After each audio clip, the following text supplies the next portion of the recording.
السلام علیکم ناظرین، میں ہوں آپ کا ہوسٹ شہزاد فضل اور آپ دیکھ رہے ہیں پروگرام پوائنٹ آف ویو۔ ناظرین، علماء انبیاء کے وارث ہیں اور ایک عالم کی عابد پر اس طرح فضیلت ہے جس طرح کہ چاند کی ستاروں پر فضیلت حاصل ہے۔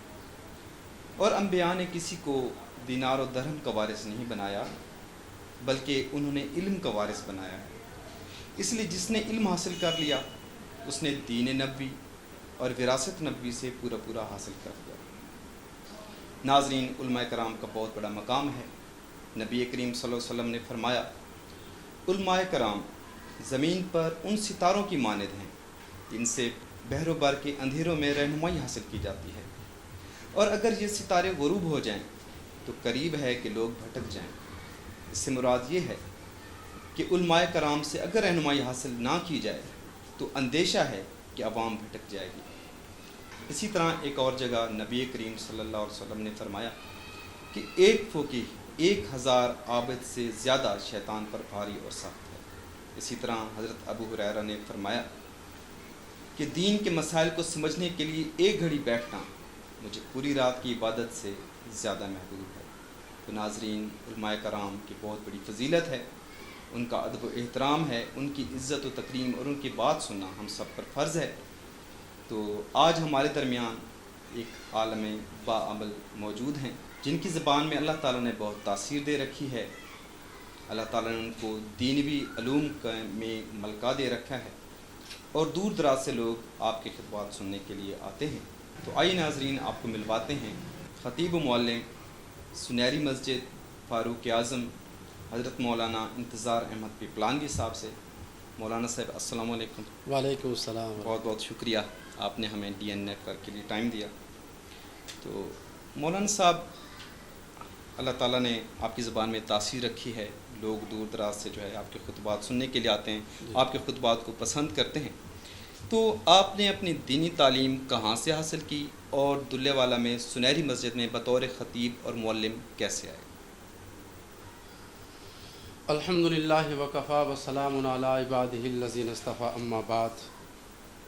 سب سے پہلے میں اللہ جل شانہ کے حضور دعا گو ہوں کہ وہ مجھے کلمہ حق کہنے اور ہم سب کو اس کے اوپر عمل کرنے کی توفیق عطا فرمائے۔ اس کے بعد میں آپ کے اس چینل اور ادارے کا اور آپ کے تمام شرکاء کا تہہ دل سے مشکور ہوں کہ انہوں نے مجھے اس قابل سمجھا کہ انٹرویو لے کر امت کی تعلیم کا ایک حصہ اور ذریعہ بن سکے۔ اللہ تعالیٰ آپ کی اس کاوش کو اپنی بارگاہ کے اندر شرف قبولیت عطا فرمائے۔ جہاں تک میری تعلیم کا آغاز ہے تو میں نے اپنی تعلیم کا آغاز اپنے آبائی شہر پپنا کے قدیمی مدرسہ جامعہ عربیہ فیض الاسلام سے آغاز کیا اور وہیں سے میں نے قرآن کریم حفظ مکمل کیا۔ اس کے بعد سرگودا ڈویژن کی معیاری دینی درسگاہ جامعہ رحیمیہ حسینیہ کلور کوٹ حضرت اقدس حضرت مفتی عمران احمد صاحب دامت برکاتہم العالیہ کے زیر سرپرستی درس نظامی کا باقاعدہ آغاز کیا۔ پھر وہاں سے دور حدیث اور مشکات شریف کی تکمیل کے لیے ملک کے ممتاز دینی ادارے جامعہ امدادیہ فیصل آباد شیخ الحدیث حضرت مولانا نذیر احمد صاحب رحمہ اللہ، ان سے باقاعدہ درس حدیث اور اجازت حدیث حاصل کی۔ تکمیل علوم کے لیے ملک کی عظیم دینی درسگاہ جامعۃ الرشید کراچی، جو حضرت اقدس مفتی رشید احمد صاحب نور اللہ مرقدہ کی یادگار ہے، وہاں 1 سال کے لیے حاضری ہوئی۔ تخصص فی الافتاء، دینی مسائل میں افتاء یعنی مفتی کا کورس کرنے کے لیے ہمارے پنجاب کے مشہور عالم دین اور فقیہ حضرت مولانا مفتی سید عبدالقدوس شاہ صاحب ترمذی دامت برکاتہم العالیہ، ان کی خدمت میں 1 سال کے لیے حاضری ہوئی۔ پھر اس کے بعد سن 2005 میں حاجی نذیر احمد صاحب آڑتی، ان کی معاونت اور مشاورت سے یہاں دلے والا کے اندر آنا ہوا۔ اس وقت سے لے کے اب تک الحمدللہ تعلیم، تدریس، خطابت اور امامت، یہ تمام سلسلے یہاں پہ جاری ہیں۔ اللہ تعالیٰ عافیت کے ساتھ ان کو بڑھانے کی توفیق دے۔ ماشاء اللہ مولانا صاحب، واقعی آپ کا ایک بہت بڑا حصہ ہے لوگوں کو دین کا شعور دینے میں دلے والا کے لوگوں کو آپ کا ماشاءاللہ ایک حصہ ہے. تو مولانا صاحب آپ کے زیر سایہ ایک مدرسہ صداقت القرآن چل رہا ہے، تو اس مدرسہ میں کتنے طلباء تعلیم حاصل کر رہے ہیں اور دینی تعلیم کے جو شعبہ جات ہیں ان میں کون کون سے شعبہ جات میں تعلیم دی جاتی ہے؟ میری یہاں آمد ایز اے امام اور خطیب ہوئی اپنے اساتذہ کی توجہ اور ان کی دعاؤں کی برکت سے. الحمدللہ یہاں باقاعدہ مدرسے کی بنیاد ڈالی گئی. جو اس مدرسے کا سب سے بنیادی مقصد ہے وہ ناظرہ قرآن کریم اور حفظ قرآن کریم اور قرآن کریم کے اندر پختگی پیدا کرنا ہے.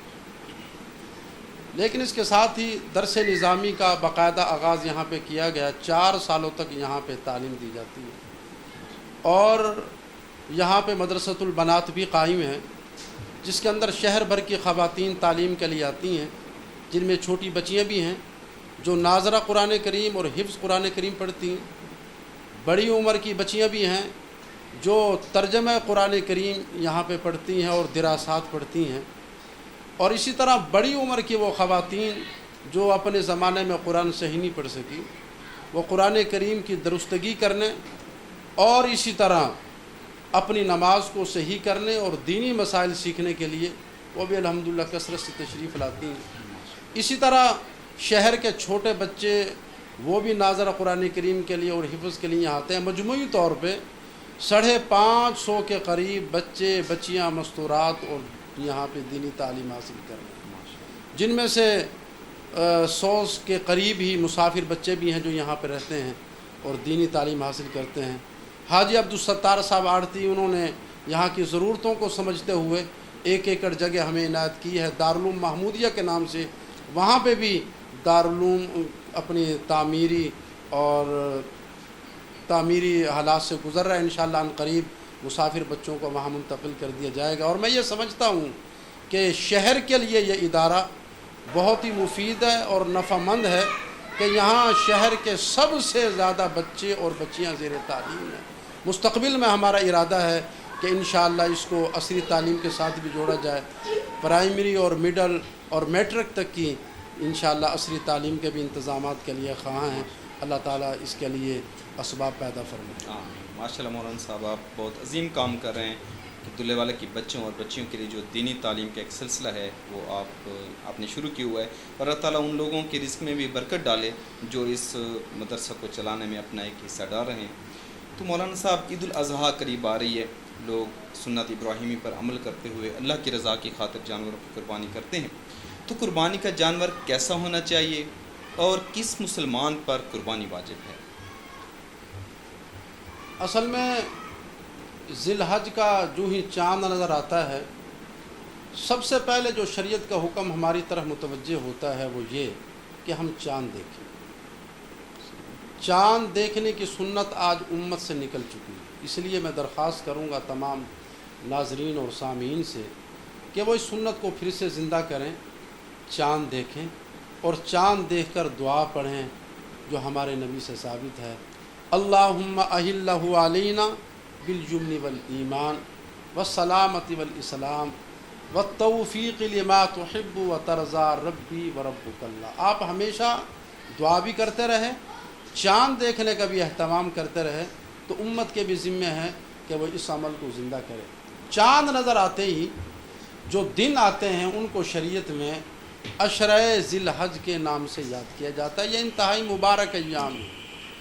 رسول پاک صلی اللہ علیہ وسلم نے ارشاد فرمایا دوسرے دنوں میں کوئی عمل بھی اللہ کے ہاں اتنا پسندیدہ نہیں جتنا ان دنوں کے اندر کیا جانے والا عمل اللہ کے ہاں مقبول.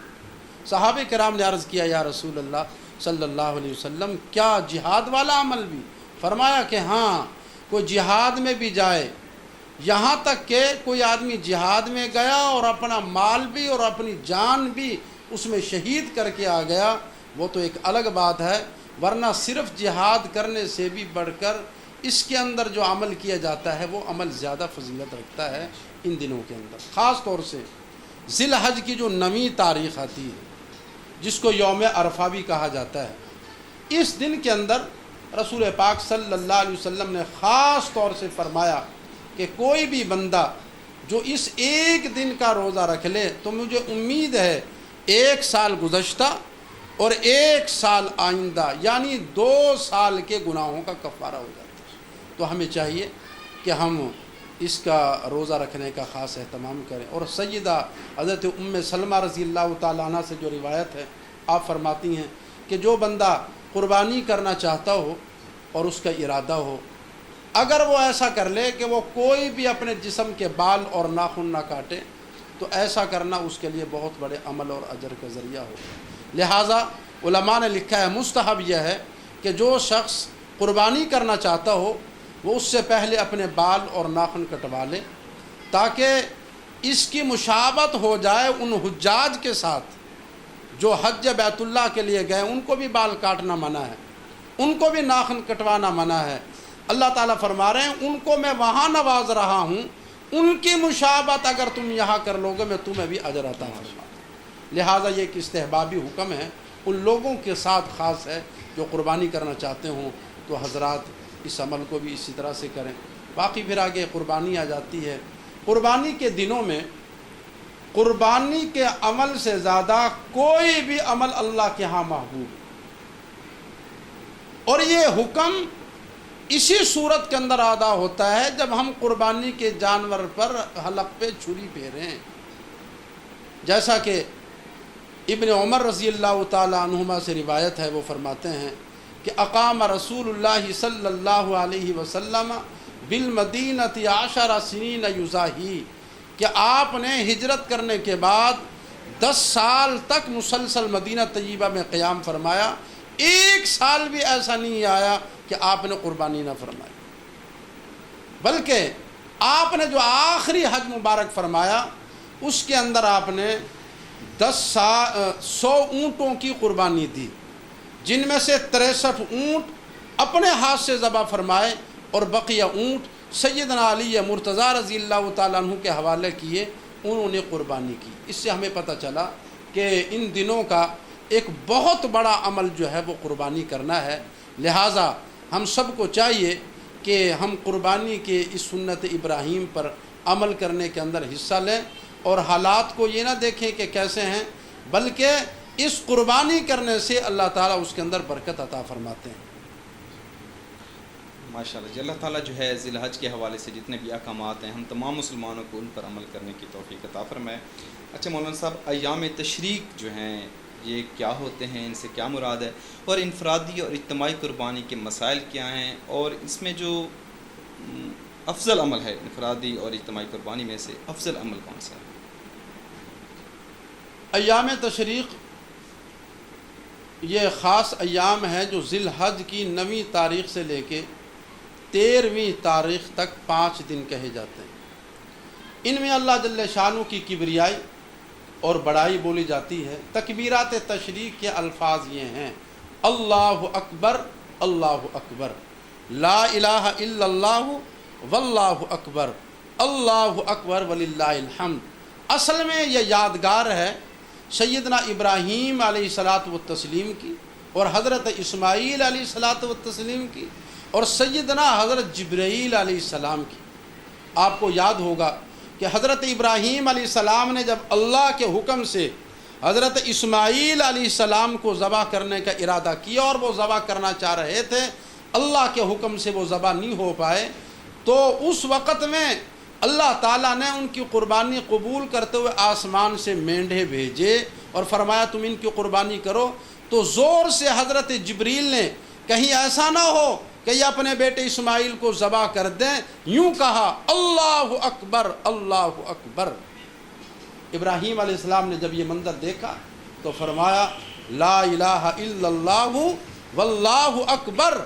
اور جب حضرت اسماعیل علیہ السلام نے دیکھا کہ میری جگہ پہ دمبا آ گیا اور میری جان بخشی ہو گئی تو انہوں نے کہا اللہ اکبر وللہ الحمد۔ تو یہ وظیفہ اور تکبیرات تشریق حقیقت میں ان 3 برگزیدہ ہستیوں کا یہ مشترکہ کلام ہے، اور امت کے ذمہ ہے کہ جب یہ وقت آئے ذی الحج کی 9ویں تاریخ کی فجر سے لے کر 13ویں تاریخ کی عصر تک مفتہ بہ قول کے مطابق مرد پہ، عورت پہ، مقیم پہ، مسافر پہ، گھر میں نماز پڑھے، مسجد میں نماز پڑھے، ہر ایک کے اوپر ایک مرتبہ پڑھنا اس تکبیر کا واجب۔ بعض حضرات اس کو 3 مرتبہ پڑھنا لازم سمجھتے ہیں، یہ صحیح نہیں، ایک مرتبہ اس کا کہنا ضروری ہے، اس کہنے سے یہ ادا ہو جاتے ہیں۔ لیکن مرد حضرات وہ ذرا اونچی آواز کے ساتھ کہیں اور خواتین اس کو آہستہ آواز کے ساتھ۔ یہ مسئلہ ہے تکبیرات تشریق کے حوالے سے۔ باقی یہ ہے کہ انفرادی قربانی اور اجتماعی قربانی، چھوٹا جو جانور ہوتا ہے جیسے بکرا ہے یا بھیڑ ہے یا دمبا ہے، اس کو ایک ہی آدمی کی طرف سے قربان کیا جا سکتا ہے۔ بڑا جو جانور ہے، گائے ہے یا بیل، بھینس یا بھینسا یا اونٹ اور اونٹنی، اس کے اندر 1 سے زائد آدمی شریک ہو سکتے ہیں۔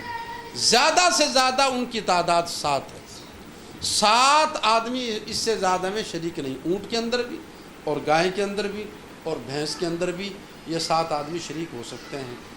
لیکن اگر کچھ آدمی 7 سے کم بھی کرنا چاہیں، 5 آدمی کرنا چاہتے ہیں، 3 آدمی، ایک بھی آدمی اگر بڑا جانور اپنی طرف سے قربان کرنا چاہتا ہے وہ کر سکتا ہے، لیکن کسی بھی شریک کا حصہ وہ 7 میں سے کم نہ ہو، زیادہ ہو جائے اس کے اندر کوئی ممانعت نہیں ہے۔ آج کے دور کے اندر مال کی کمائی کے اعتبار سے، عقیدے کی فساد کی وجہ سے بہت سارے مسائل پائے جاتے ہیں۔ میرا مشورہ اس صورت میں یہی ہے کہ لوگ انفرادی قربانی کرنے کو زیادہ ترجیح دیں۔ بہرحال اجتماعی قربانی کو بھی شریعت نے جائز کیا۔ اچھا مولانا صاحب، عورت کی قربانی، عورت کی طرف سے قربانی کرنا بھی کیا حکم ہے عورت کی طرف سے قربانی کرنے کا؟ اصل میں مسئلہ یہ ہے کہ قربانی لازم کس پہ ہوتی ہے، قربانی واجب کس پہ ہے، یہ بات سمجھ لینے کی ہے۔ اور یہ انتہائی پیچیدہ اور مشکل اور اہم مسئلہ ہے کہ قربانی شرعی طور پہ کس پر واجب ہے۔ عام طور سے ذہن کے اندر یہ بات پائی جاتی ہے کہ جس پہ زکوٰۃ واجب ہے اسی پہ قربانی واجب ہے، حالانکہ ایسا نہیں۔ جی، قربانی زکوٰۃ کے واجب ہونے کے لیے 4 نصاب ہیں: سونا، چاندی، نقد پیسہ، مال تجارت۔ یہ 4 چیزوں کا مجموعہ اگر 52.5 تولے چاندی کی قیمت کے برابر ہو جائے تو اس کے اوپر سال گزرنے کے بعد زکوٰۃ واجب ہوتی ہے۔ جبکہ صدقۃ الفطر لازم ہونے کے لیے، قربانی کے واجب ہونے کے لیے ایک اور چیز بھی ہے، اور وہ ہے زائد الضرورت اشیاء۔ گھروں کے اندر ایسی بہت ساری چیزیں ہوتی ہیں جو سال بھر میں ایک مرتبہ بھی استعمال نہیں ہوتی۔ صندوق میں پڑے کپڑے، گھروں کے اندر پڑے ہوئے سامان اور برتن، اسی طرح VCR اور ٹیلی ویژن اور لاکھ روپے کے موبائلز، اور اسی طرح وہ چیزیں جو ضرورت سے زائد ہیں۔ قربانی کرتے وقت ان کی قیمت بھی اس نصاب میں شامل کی جائے گی، تو گویا 5 چیزیں ہو جائیں گی: سونا، چاندی، نقد پیسہ، مال تجارت اور ضرورت سے زائد اشیاء۔ ان سب کو ملا کر اگر اس کی قیمت مجموعہ 52.5 تولے چاندی کے برابر ہو جاتی ہے، ایسے شخص کے اوپر قربانی کرنا واجب ہے۔ اگر یہ چیزیں مرد کے پاس ہیں تو مرد پہ بھی واجب ہے، عورت کی ملکیت میں اگر یہ ہیں تو عورت پہ واجب ہے۔ شرعی طور پہ مرد اور عورت کی ملکیت الگ الگ تصور کی جاتی ہیں۔ مرد پہ واجب ہے تو مرد کرے، عورت پہ واجب ہے تو عورت اپنی طرف سے جو ہے یہ قربانی کرے۔ تو جس کے پاس یہ نصاب ہو اس پہ قربانی لازم ہوگی۔ ایسا شخص نہ زکوٰۃ واجبہ لے سکتا ہے اور نہ ہی کسی سے صدقہ واجبہ لے سکتا ہے، بلکہ اس کو تو خود سے قربانی کرنا اور زکوٰۃ ادا کرنا واجب ہے۔ اچھا مولانا صاحب، کچھ لوگ ایسے ہوتے ہیں جن کے گھر کے معاشی حالات ان کو قربانی کی اجازت نہیں دیتے، لیکن وہ اپنے شوق کی خاطر کسی نہ کسی طرح جو ہے قربانی کے جانور خرید لیتے ہیں، قربانی کرتے ہیں، تو کیا حکم ہے؟ یہ شرعی طور پہ تو ان پہ واجب نہیں، اگر وہ بسہولت ایسا کر سکتے ہیں یہ بہت بڑا اجر کا باعث ہوگا۔ جیسا کہ میں نے عرض کیا کہ ان دنوں میں اللہ کے نزدیک خون بہانے سے بڑا کوئی عمل پسندیدہ نہیں۔ اگر وہ اپنی کسی جائز طریقے سے اس کے انتظام کر سکتے ہیں، لیکن وہ کسی سے قرضہ نہ مانگے، بھیک نہ مانگے، بلکہ کسی اور طریقے سے سیٹ اپ وہ اپنا کر سکتے ہیں، ان کو کرنا چاہیے۔ اسلام اس بات کی ترغیب دے۔ صحیح۔ اچھا مولانا صاحب، قربانی کے جانور کے حوالے سے کہ اس میں کچھ چیزیں حرام ہوتی ہیں، تو وہ کون کون سی چیزیں ہیں جو قربانی کے جانور میں حرام ہوتی ہیں، اور کیا خصی جانور کی قربانی بھی جائز ہے یا نہیں؟ سب سے پہلی بات خصی جانور کو ہم لیتے ہیں. خصی جانور کی قربانی شریعت کے اندر جائز ہے. جائز ہی نہیں بلکہ یہ افضل ہے. جناب نبی کریم صلی اللہ علیہ وسلم سے ایسے جانور کی قربانی کرنا شرعاً ثابت ہے. لہٰذا بغیر کسی شک کے، اور اس کو یہ نہ سمجھا جائے کہ یہ عیب ہے، بلکہ خصی جانور کا گوشت بہت زیادہ گوشت عمدہ بھی ہوتا ہے، لذیذ بھی ہوتا ہے، اور جانور بھی فربا اور موٹا ہوتا ہے. اس کو فقہا نے عیب شمار نہیں کیا. ہم اس کو کر سکتے ہیں کیونکہ اس کی قربانی آپ علیہ السلام سے کرنا جو ہے ثابت ہے.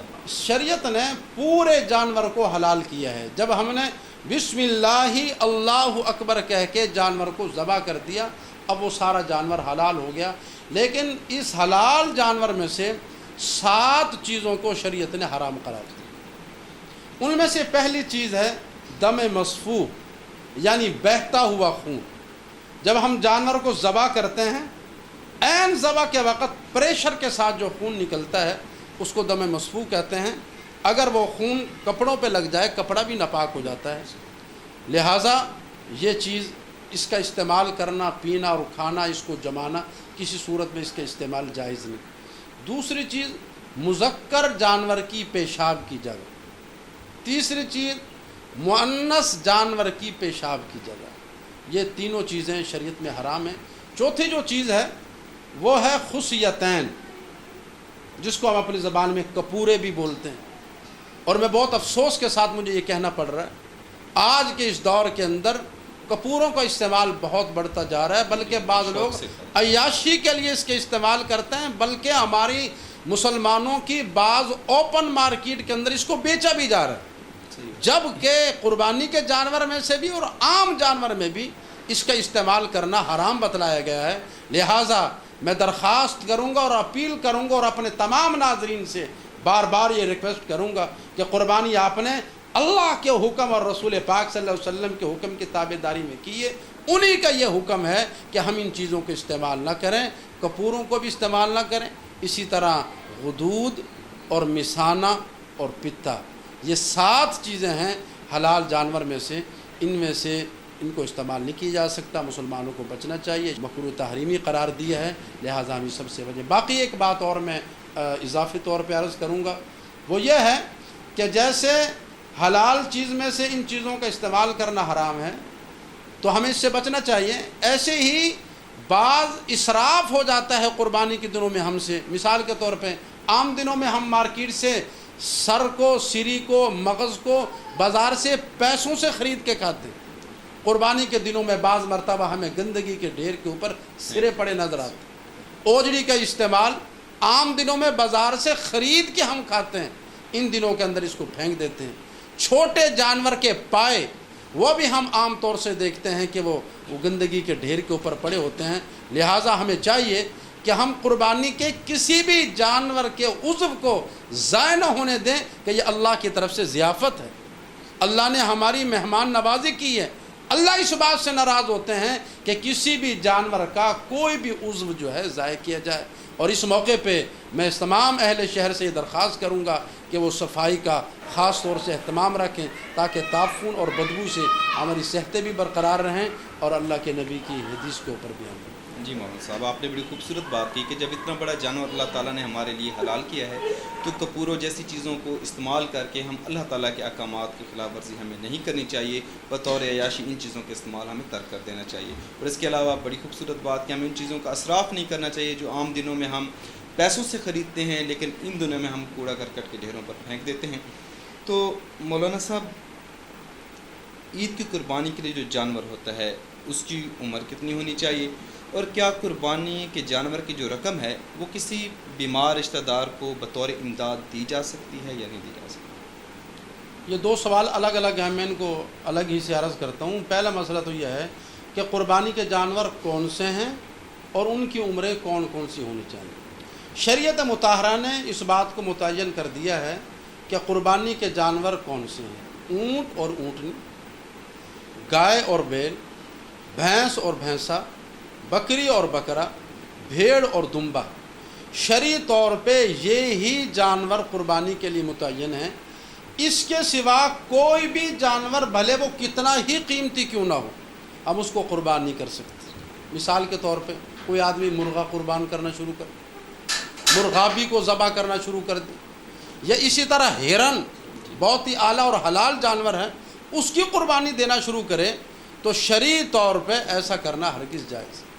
رہ گیا مسئلہ ان کی عمروں کا، تو جو بکرا ہے، بکری ہے، بھیڑ ہے، دمبا ہے، چھوٹے جانور ہیں، ان کے لیے شریعت نے 1 سال کی عمر مقرر فرمائی ہے کہ 1 سال کا ہو کم سے کم۔ 1 سال سے کم کا اگر کوئی جانور ہے اس کی قربانی جائز نہیں ہے۔ البتہ بھیڑ یا دمبا فقہا نے لکھا ہے اگر وہ 6 ماہ سے زائد ہے لیکن اتنا موٹا تازہ اور فربا ہے کہ اگر اس کو سال والے جانوروں کے اندر ڈال دیا جائے اور کوئی محسوس نہ کر سکے یہ سال سے کم کا ہے، اس کی بھی قربانی جائز ہے۔ گائے اور بیل، بھینس اور بھینسا، اس کے لیے شریعت نے 2 سال کی عمر متعین فرمائی۔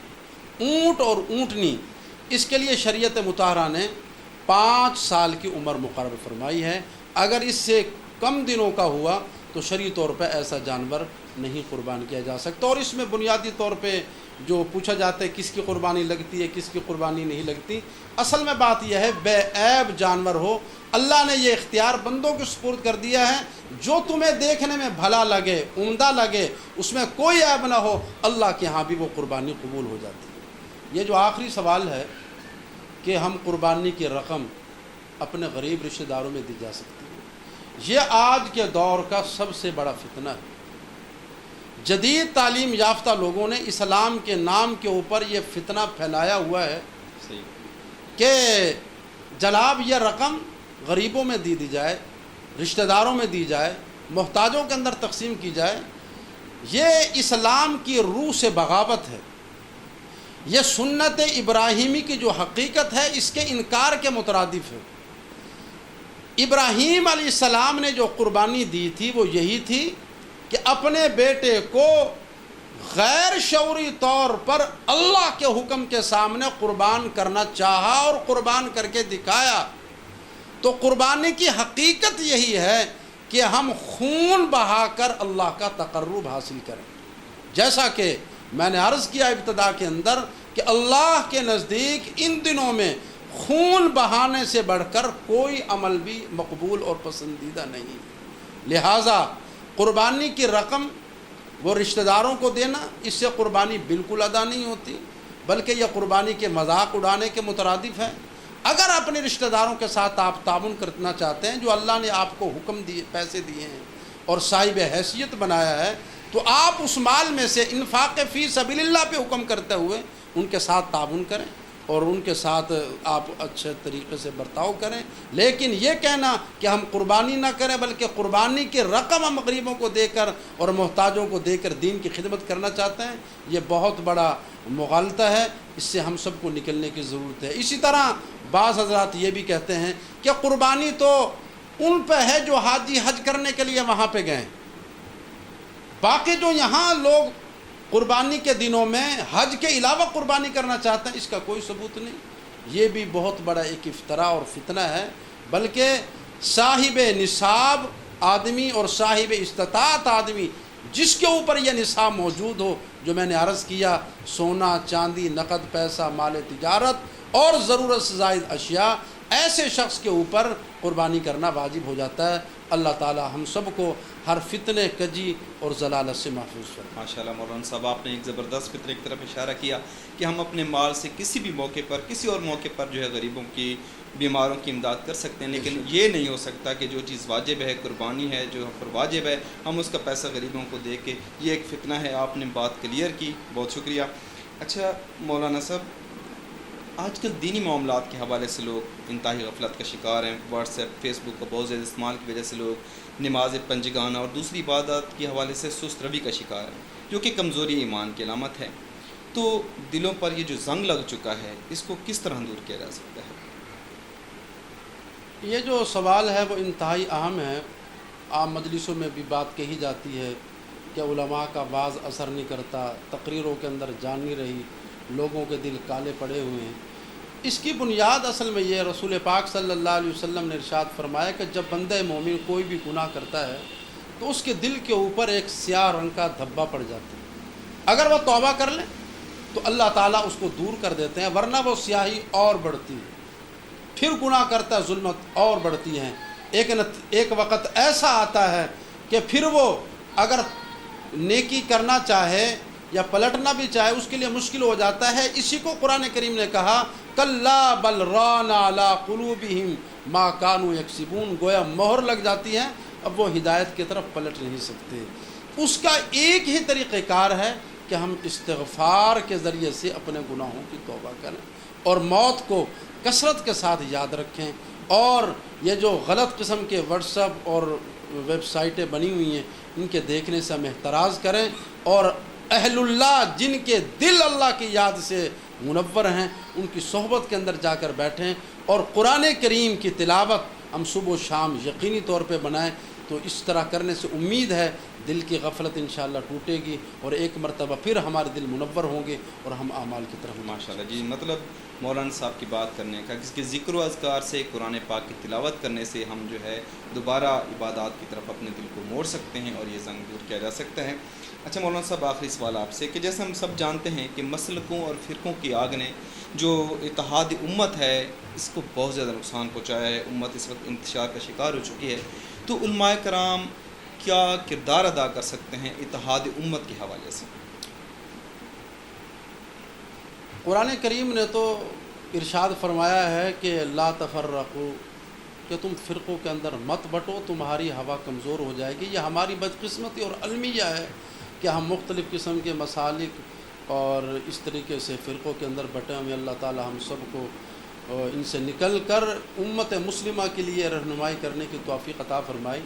جہاں تک میں سمجھتا ہوں ایک بات تو وہ بہت اہم ہے جو ہمارے اس زمانے کے مجدد حکیم امت مجدد ملت حضرت مولانا اشرف علی صاحب تھانوی رحمہ اللہ نے فرمائی، اور وہ یہ ہے کہ کسی کے مسلک کو چھیڑا نہ جائے اور اپنے مسلک کو چھوڑا نہ جائے۔ اگر ہر مسلک والے اپنے مسلک کے اوپر کاربند رہیں اور دوسرے کے مسلک کو نہ چھیڑیں تو مجھے قوی امید ہے کہ یہ اتحاد کی فضا قائم رہ سکتی ہے اور فرقہ واریت سے حفاظت بھی ہو سکتی ہے۔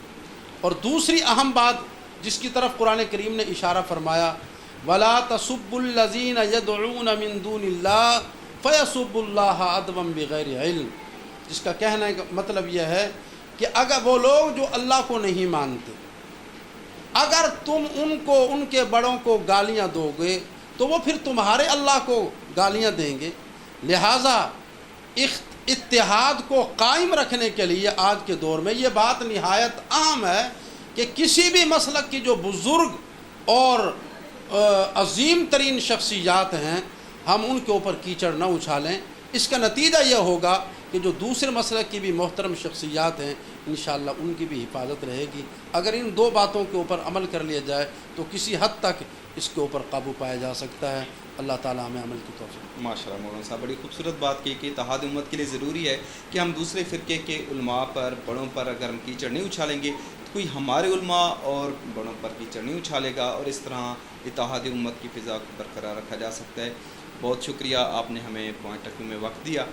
خوش رہیں۔ اس کے ساتھ ہی ناظرین، ہمارا پروگرام پوائنٹ آف ویو کا وقت جو ہے وہ اختتام پذیر ہوا چاہتا ہے۔ اپنا اور اپنے اہل خانہ کا بہت سا خیال رکھیے گا۔ ہمارے اس پروگرام کو زیادہ سے زیادہ لائک کریں، کومنٹ کیجیے اور میکسیمم شیئرنگ کیجیے گا۔ اپنے ہوسٹ شہزاد فضل کو اجازت دیجیے۔ اللہ حافظ۔